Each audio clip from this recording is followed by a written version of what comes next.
fault for something special. Бирок мен ошол көп эңсеген нерсе ушул бүркүттү көрсөм деп жүрөм.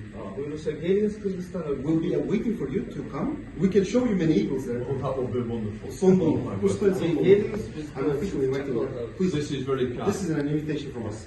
My chief of staff, Helen, is a specialist on ornithologist. She loves birds wherever we go around the world. She always wants to see. Мен администрациянын жетекчиси Хелен Айм, ал орнитологист, чымчыктарды изилдейт. Кайсыл жака барбайм, кеч келип ошол куштарды изилдей берет. She even had me watching flamingos in Cyprus.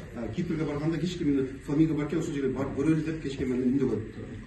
Can I say, my gift is a tile of Parliament with the history of prime ministers and monarchs that have walked across this land. Мен бул жерге өзүнчө берип дайындап койгонбуз. Бул бир кафелдин бөлүгү. Ушул нерсенин үстүнөн баардык биздин парламентарийлер, биздин премьер-министр спикерлер турат ушул жерде.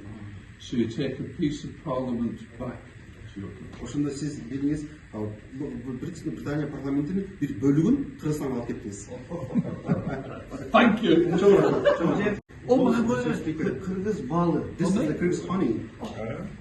Bunlardan ekologiyalыk açıdan taza, Huge. depoluklardan faydalı. And it's very healthy.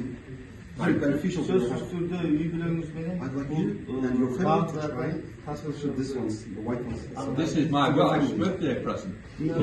Келинчегиме жакшы берек болуп калды.